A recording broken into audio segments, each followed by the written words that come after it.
Oh, have you ever been in a situation like this? Maybe you had a coworker who was maintaining a virtual machine in Azure and they unexpectedly left or they went on vacation and there was an emergency and now you need to figure out how the heck to get into this VM. So maybe you don't even know the username that's used, you don't know the password, you don't know the SSH key. Maybe your boss has been maintaining the system for you and he just magically expects you to figure out how to get into it, whatever the reason. Maybe you're on vacation and you forgot your laptop and there's an emergency that comes up and you've got to get into this thing. I'm going to show you some really cool tricks and tips on getting back into the Azure VM and an Azure Linux VM, but not just how to get back into it, but how to actually do some forensics too and figure out exactly what's going on and what you need.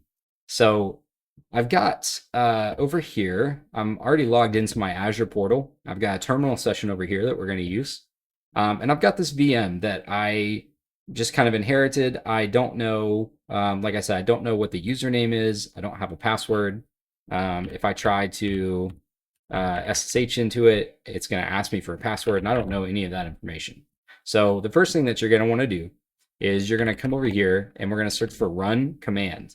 Now, the reason I tell you to search for this and not just expand, just look for this bar, is because Microsoft loves to change their UI around. They just love to just move options around just for the heck of it. So by the time you're watching this video, I can't guarantee that Run Command is going to be under Operations. It could be under Settings, it could be under Connect, it could be under who knows where. So your best bet is to search for it. So I'm going to expand the tab, and then I'm also going to hit this favorite button here, and this is going to add it to my favorites. So I'm going to go ahead and click on Run Command, and I'm going to show you why this is so powerful. So when we go to Run Command at the time of this video, we have a couple options, one of them being Run Shell Script. And if we look at the description, it says executes a Linux shell script. Okay, great. Well, what does that mean? What can I do with that? First off, let's just run a simple command, whoami. I want to see how the script, who is executing these scripts that I'm running.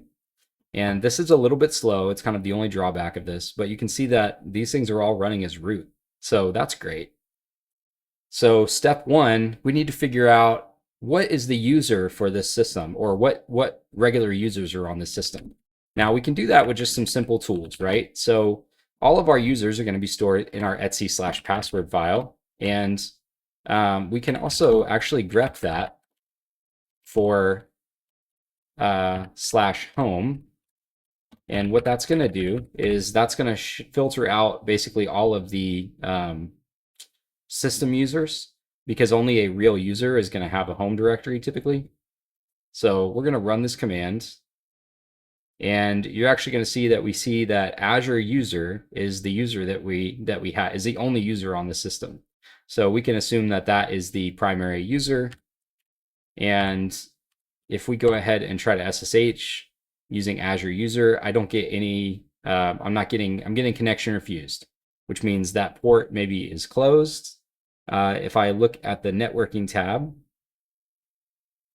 I'm going to look at the network settings, and it looks like I do actually have an inbound port rule allowing port 22 from any source to any destination. So that's not the issue. So let's go back to our run command here, and let's take a look at the SSH config, because you never know. Maybe somebody went in and made some changes to this file. So again, I'm using this run command script, the run shell script from the run commands tool here. And if I scroll up on here, it might be a little hard to read. Let's see if I can make this a little bit bigger, but you can see that, yeah, somebody did in fact set the port to 22555. So let's go ahead and fix that. So we can actually fix that pretty easily with sed.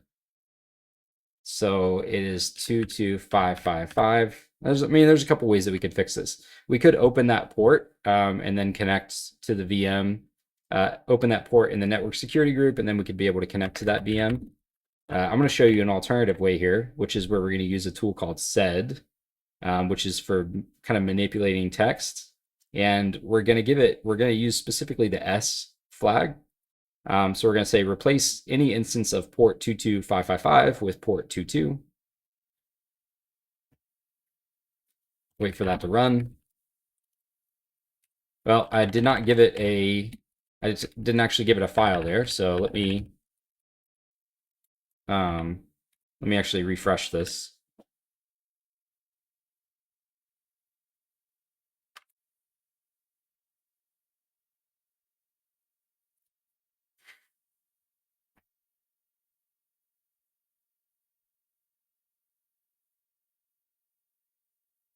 Cool. And so we see that that succeeded. I'm just going to go ahead and comment this out, and we're going to verify that our file was actually changed.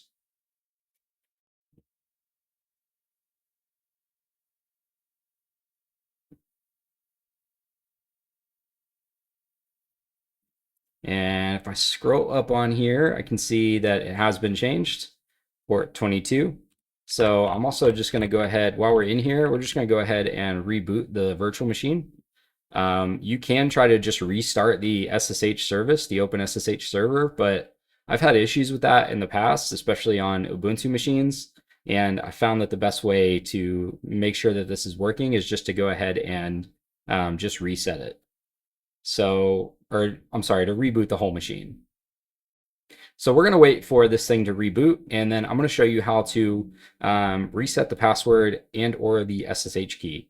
Now, in this case, typically when you create an Azure VM, especially if you're using the Ubuntu image, whatever default user you create is going to have passwordless sudo. So we shouldn't need to reset, we shouldn't ever need the password for this. We just need the SSH key to be able to get in. So I do want to wait for the my message here. So that tells me that everything should be back up and running. And in fact, let's do cat etc. Let's check our configuration file again, just to verify that the changes did take effect and that we are back online. And if I scroll, make this a little bit bigger here, we can see that we did bind. We are back on port 52 or on 222.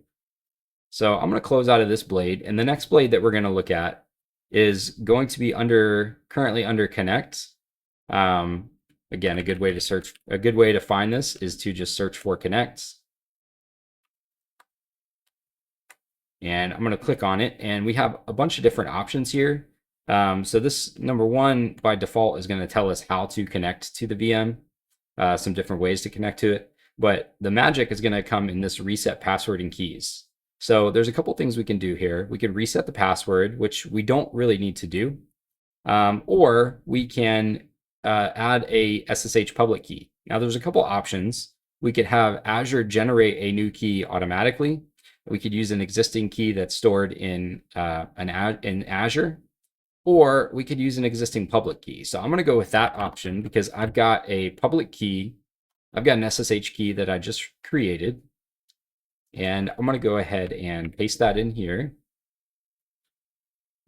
And I'm going to hit update. So before I do that, if you see, if I hit SSH Azure user, actually I think it already updated. Let's go ahead and close out of that. And if we say cat.ssh authorized keys, and you'll see that it already added that authorized key for us. So that was pretty quick. So that is the kind of easiest way to get back in. Hopefully you learned a lot through this video. I plan to do another video. There is an alternative way to do this through the Azure CLI. It's a little bit more advanced, but it's pretty much the same process. So I'll cover that in a later video. And if you have any other questions or anything else that you would like to see along the same lines as this of, doing some troubleshooting and some forensics, some more kind of advanced scenarios, feel free to let me know in the comments, and don't forget to hit the like and subscribe button.